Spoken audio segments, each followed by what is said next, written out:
Hello and welcome back to the 406-411 with Bethany and Michael. I'm Bethany. And I'm Michael. And today we're going to be talking about the Jack Dempsey fight in Shelby, Montana, going north just a few miles and finding out what went down there. Have you seen about this story? I've seen a little bit. It is amazing. Yeah? It is absolutely amazing. I mean, all right, so Jack Dempsey kind of set the stage here. Jack Dempsey at this point in time, we're talking 1923, so just over 100 years ago. Heavyweight champion of the world, one of the most popular athletes in the world. Like the only one that's really in his league of popularity is some guy named Babe Ruth. Okay? I'm pretty sure we all know who that is. So would he be like the equivalent today of like Mike Tyson, that much of name recognition? I would probably say like closer to like, if you're going across sports and whatnot, I'd probably say closer to someone like a Patrick Mahomes, where most people know him, or even like a LeBron James level. I've heard of LeBron James. All right, there you go. I've not heard of the other guy.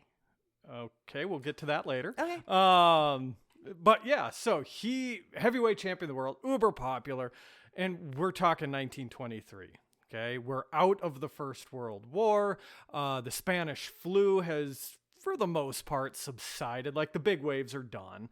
People are ready to have a good time. Well, enter 1919, 1920. The Volstead Act passes, and we have prohibition. All right, we are banning booze in the United States. Sad times. Very sad. Very sad. So, very sad panda. But anyway, so with that being said, we have a couple of people up in Shelby. All right, so we're going to be talking about these people up north of us here, about 25 miles to Shelby? Something like that. Something like that. All right, so let's picture Shelby here at this point in time, okay?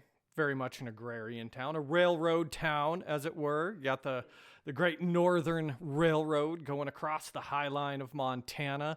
So it's got a thing or two going for it, especially considering they just discovered oil on a ranch just outside of town. Yeah, I'd read that when I was kind of looking into this a bit, that there was a lot of oil business going on there and people coming in for the oil industry. Oh, absolutely. And it was being termed as the Tulsa of the West, because Tulsa was huge in oil at that point in time. Okay.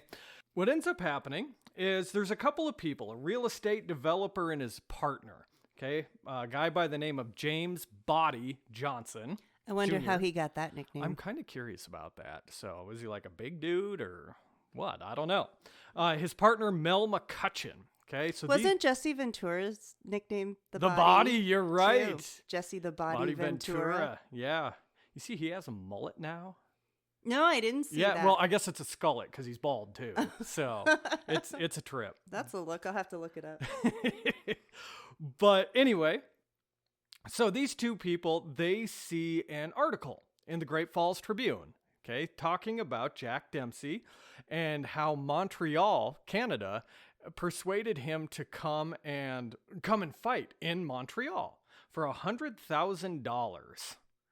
Now, this is $100,000 in 1923 money. Yeah. I don't know what that inflation rate would be, what it would be worth today, but $100,000 in 1923 to today. I think our producer Lynn is looking that up right now. So she's the one that fact checks us. So that's why we don't give her a microphone. Yeah, right. Okay. Wow. All right. So $100,000 in 1923 is worth $1.845 million today. Wow. That's a price tag. Yeah, it's Absolutely. I'd get punched in the face for that. I'm sure there's people out there that would punch me in the face for free, but hey, that's okay. So anyway, they see this and they're like, hey, if Montreal, Canada can get Jack Dempsey here, why not Shelby?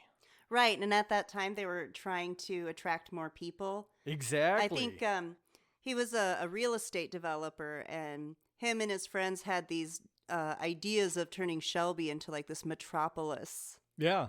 And so that he was thinking that would be a good start to get a bunch of people in to see this fight. Absolutely. I mean, this is the 1920s, the roaring 20s, unbridled optimism. Yeah, you might be on the remote plains of north central Montana, but God dang it, we're going to make a city out here and it's going to be glorious.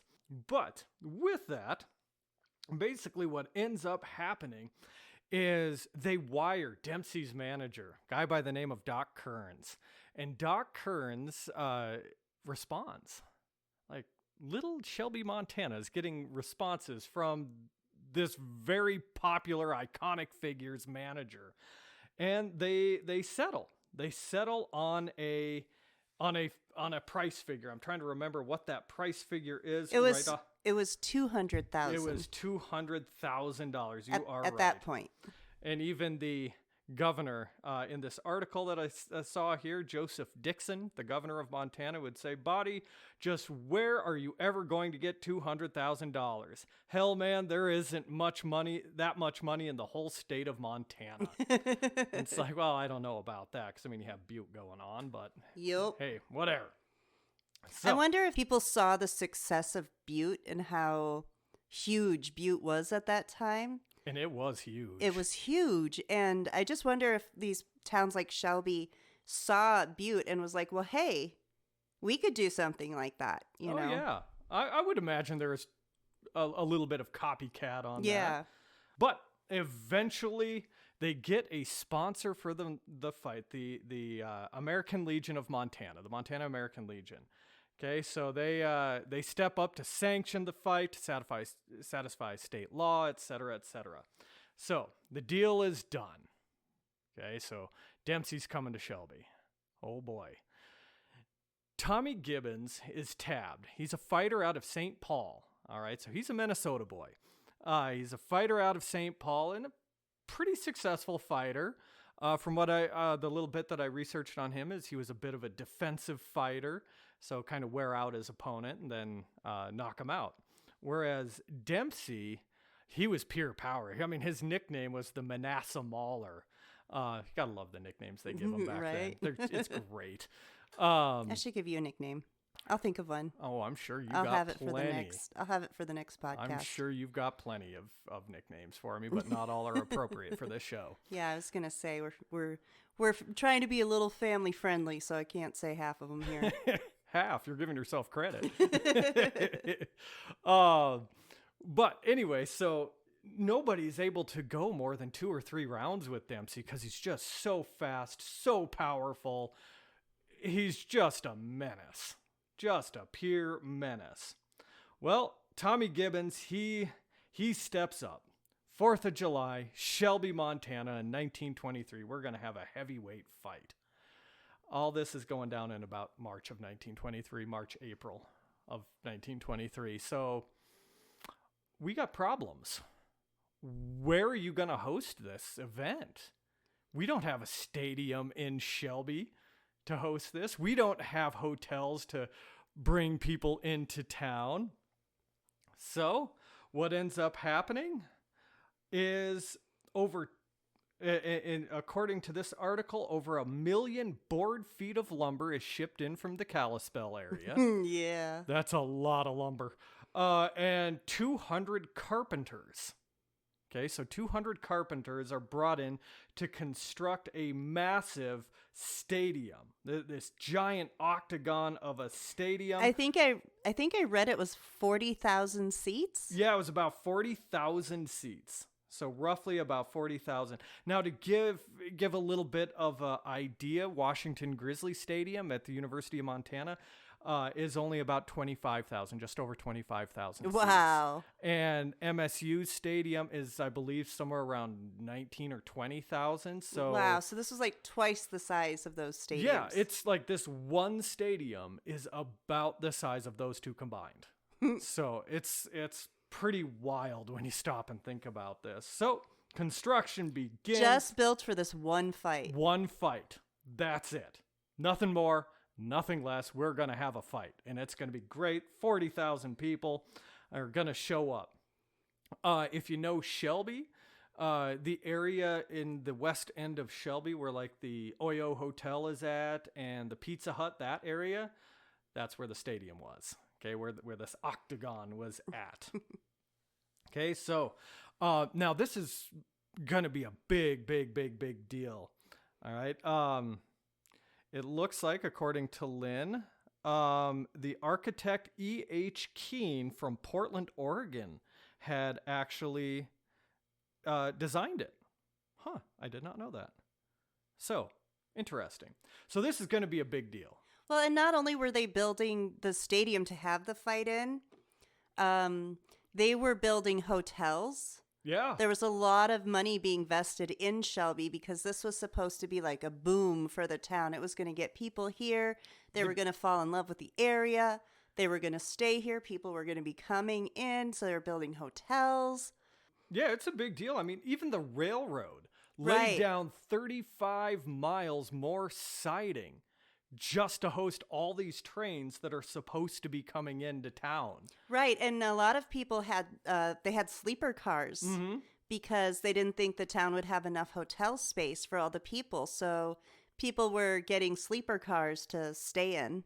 Yeah. For the fight. And I mean, it's being advertised everywhere. There's package tours to travel to Seattle by steamship and take the train over and go through Glacier Park. And I mean, it's a big deal. Right. And I mean, it's not just Shelby investing in this opportunity, but the oil fields outside of town. There is even businesses here in Conrad that invested in it.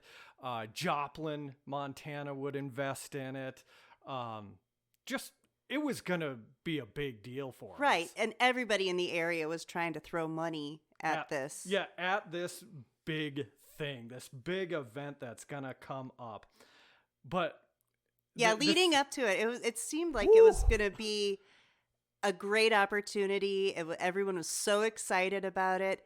And the crazy thing is, according to this article, as the bout neared, Shelby had $500,000 in committed reservations and 26 passenger trains on the schedule. Right. That is a ton of cash, a ton of people that are going to show up. But the only problem... Yeah, then the hammer dropped.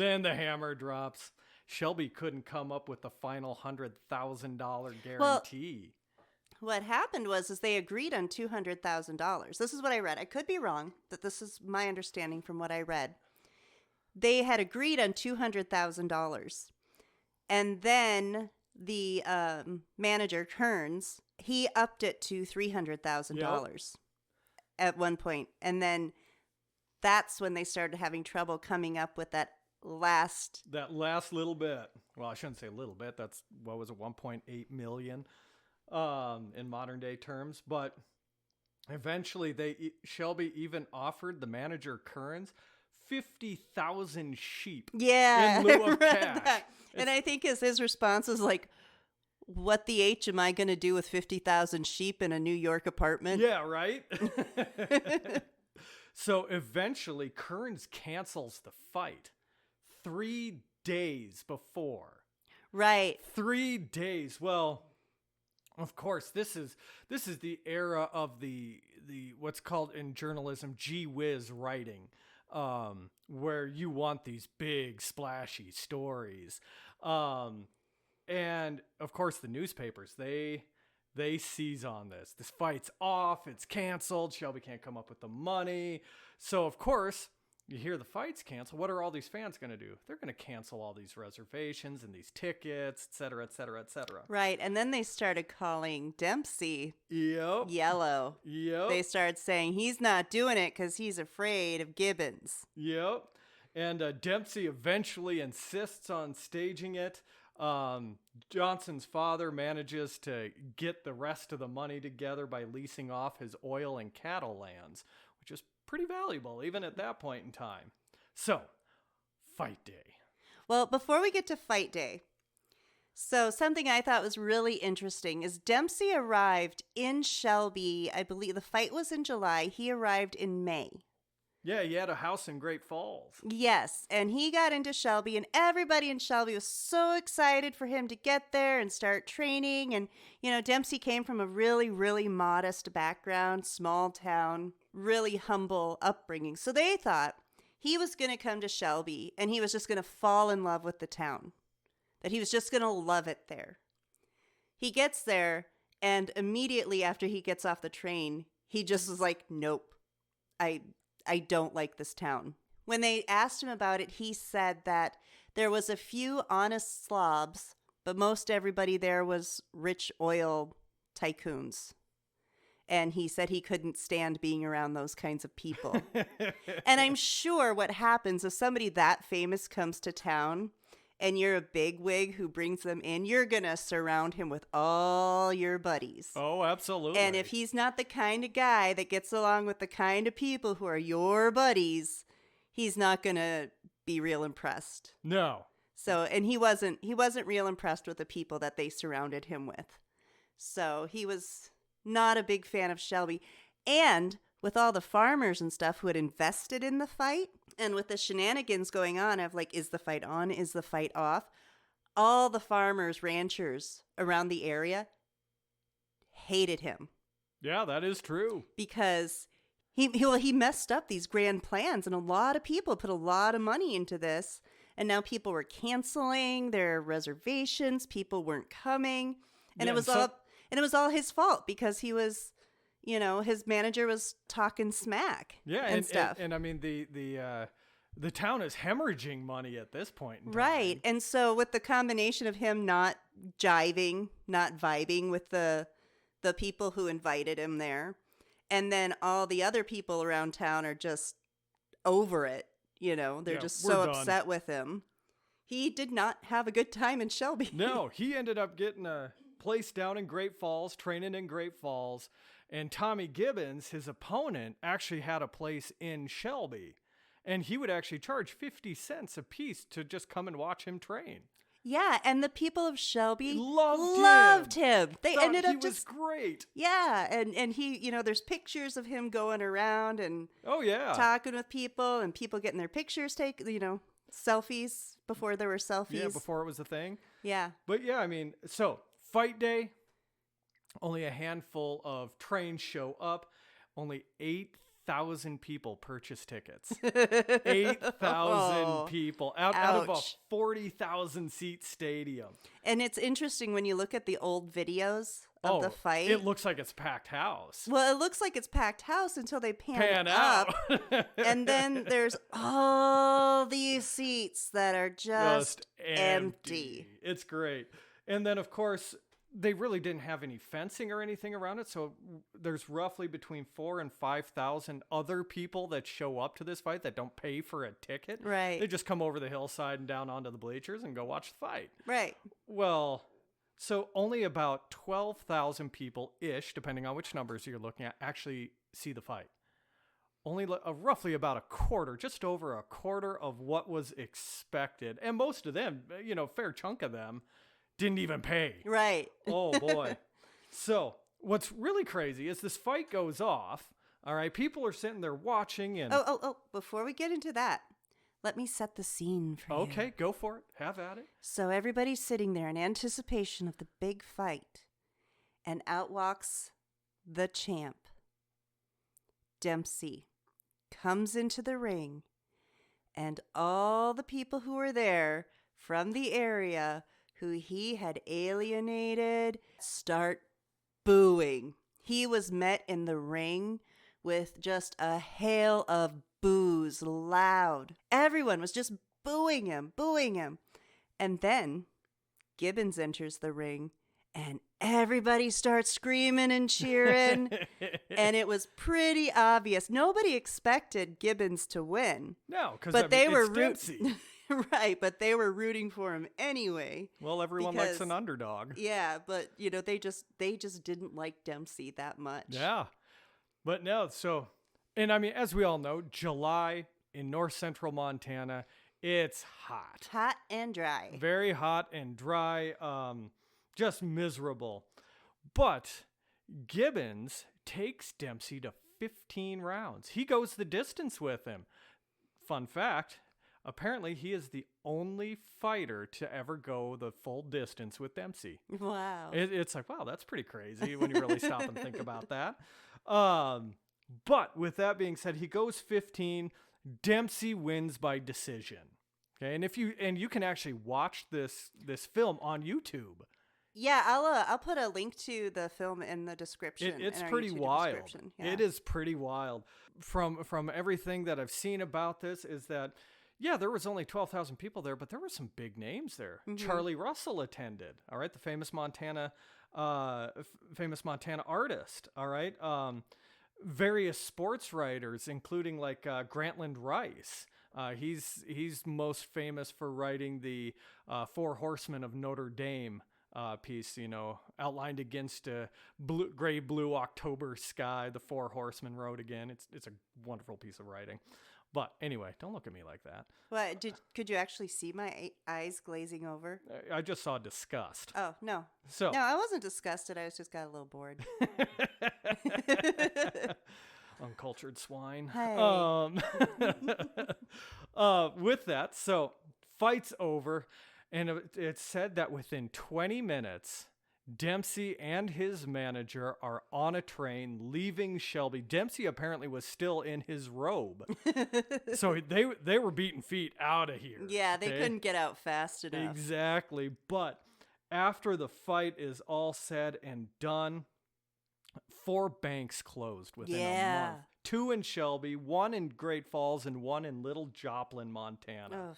So basically this idea of this massive Tulsa-like boom town in north central Montana is gone. All right. If you go around and talk to people in Shelby, many people, older people, who are maybe like the sons and daughters of people that invested in this fight, they don't like to talk about No. it. They don't like to talk. It's the younger generations that are talking about that. It's like, oh, this was something. My dad told me that he talked to a lady. She's about 12 years old when the fight happened.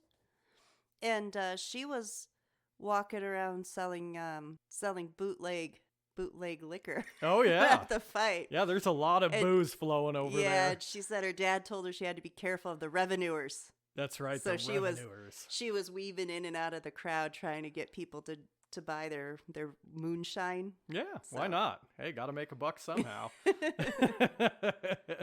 So I couldn't imagine sending my 12-year-old out to go sell booze. Yeah. Wow, that'd be wild. Right? That's just wild.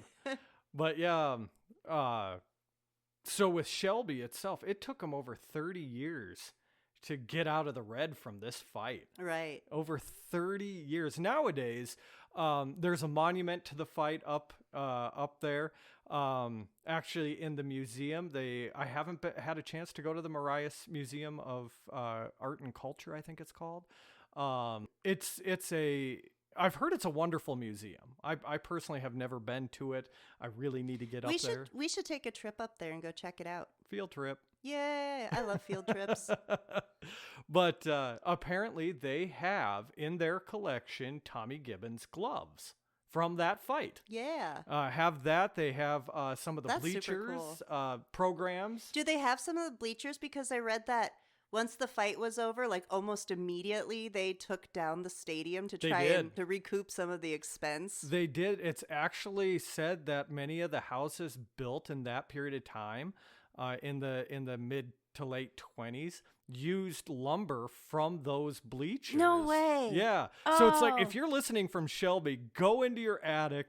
I want to know if this is true. Apparently, there's a bunch of them that still have numbers for which seat was which. Really? Yeah, this is what I understand. So if that's you do, super cool. that would be wicked awesome. Yeah. So if you see this, go on a hunt. Obviously, we're not advocating you to tear out your drywall or anything like that. Well, if it's your drywall, well, you do you. I'm not here to judge. But apparently, a lot of it was used to build these houses, and as we know, there's that's amazing. quite a few houses from the 20s still up there, and I'm kind of curious if there's not a few down here too. Oh, so that very would well use could it. be. So, if anyone has seating numbers on their house lumber, let us know. Yeah, I'd be very curious about that. You might be sitting on a piece of history. Yeah. So that would be pretty fantastic. Well, you're always sitting on a piece of history. That's right. But no, so I mean, this fight really did, it did a number on North Central Montana. It really did a number on North Central Montana, but nowadays it's kind of a case of, okay, it happened. Let's look it over. In fact, we had, not this last summer, but a year ago, we actually had a little exhibit on the Dempsey fight. Yeah, it was the centennial last year. Yeah. So we had that on for a while. I know the Marias Museum had quite a bit up there on it. Montana PBS has done a wonderful documentary. I don't know if you've seen that. It's called Ringside Shelby. No, I haven't. It's super, super good. Is it's it? really well done. Well, I did find on YouTube several videos of the fight. And like I said, I'll link those in the description. So if anybody out there wants to go and watch the fight, you can do that on YouTube. Yeah, you can see this massive stadium. You can see how empty it was when they pan out. And no, it's pretty fantastic. It is a wild story, kind of lawless Montana almost. Just thinking about like what that day must have been like. Oh yeah, all your hopes and dreams pinned on this one day, and just to watch it all evaporate, and there's nothing you can do about it. Well, even just being like the average spectator. Yeah. I bet it was so exciting. Yeah, to sit there and see the heavyweight champion of the world come to North Central Montana. Yeah, you're some, little farm gal or guy, and you just, hop over the fence and grab yourself a seat in this huge stadium and watch like this, amazing boxer do his thing. Yeah, and see an event that, for all intents and purposes, was a failure. Right. A catastrophic bust. Right. But something that here we are 100 plus years later still talking about. Yeah.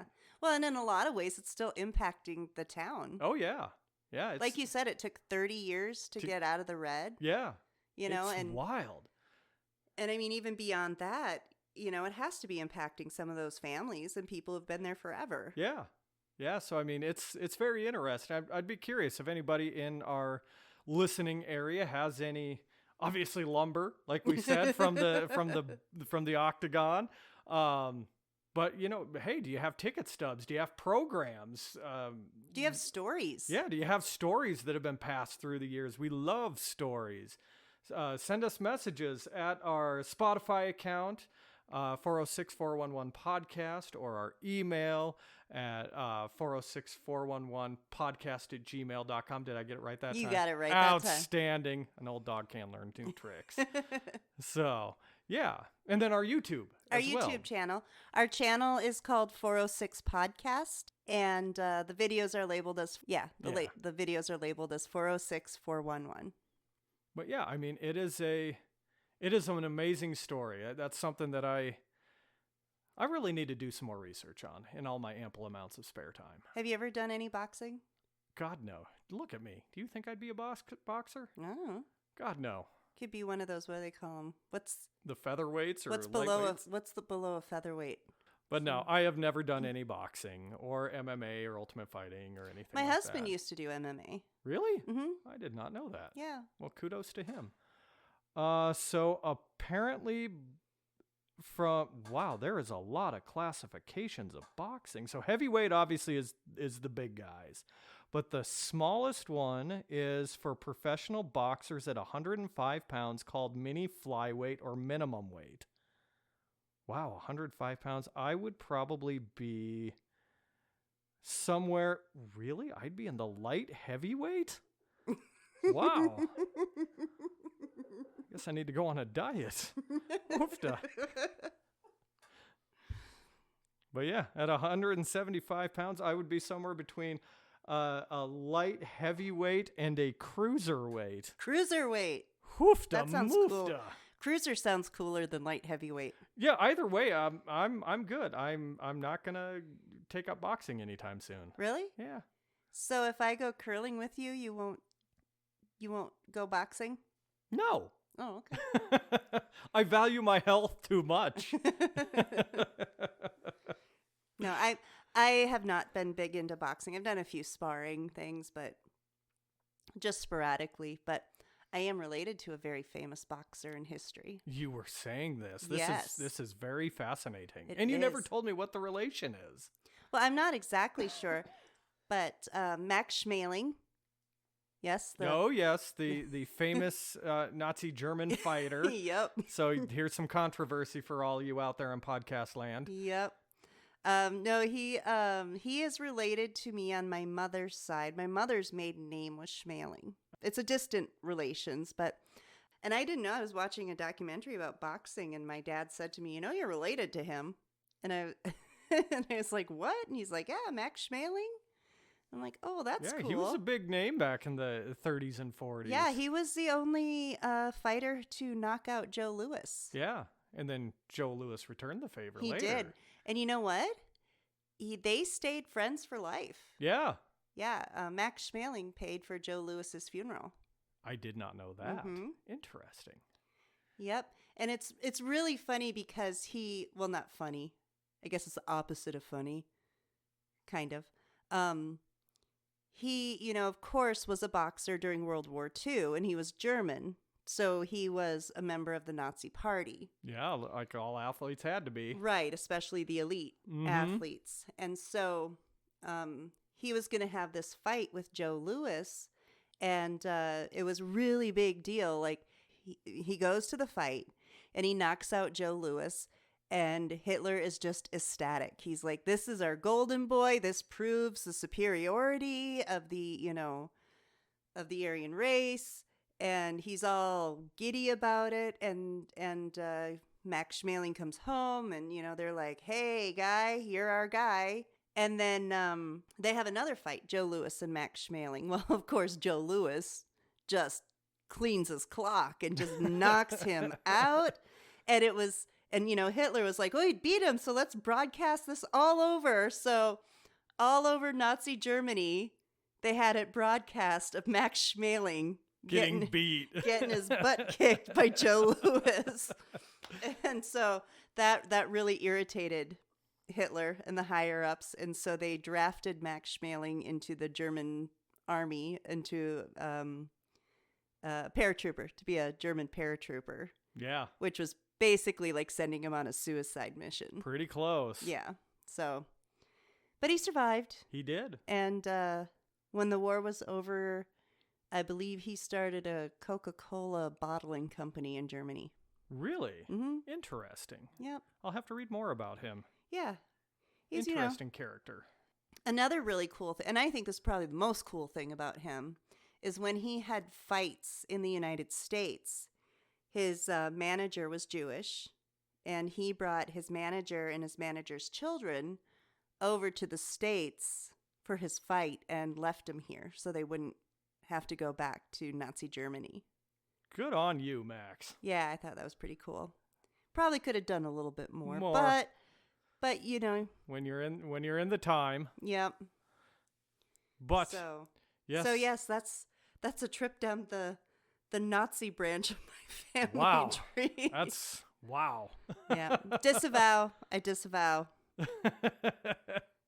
But yeah, so there is a bit of history of apparently Bethany's family, as well as boxing in north central Montana. Yeah. With ringside Shelby. Yeah. But yes, again, if you have any questions, stories, if you find artifacts, yes, let us know. All right. Send us an email, 406-411-podcast@gmail.com, or hit us up on our Facebook page by the same name. And I thought you were going to say hit us in our face with boxing. I'm not advocating violence. Okay. Wow. I'm feeling punchy now. You kind of are. I'm glad I'm on the other side of the We've been talking about boxing and fighting, and now I'm like, I want to fight. I'm glad I'm on the other side of the table. Let's go out and do punching stuff. Wow. Anyway, so yes, like I said, hit us up on those platforms. Let us know. But outside of that, I think we're good. Are you good outside of wanting to go rounds or? Yeah, you're not even paying attention anymore. I'm kind of not working on my jab. Oh, yeah. Okay, so with that being said, we're going to sign off. So be good and be nice, and we'll talk to you later. We'll talk to you later. Bye.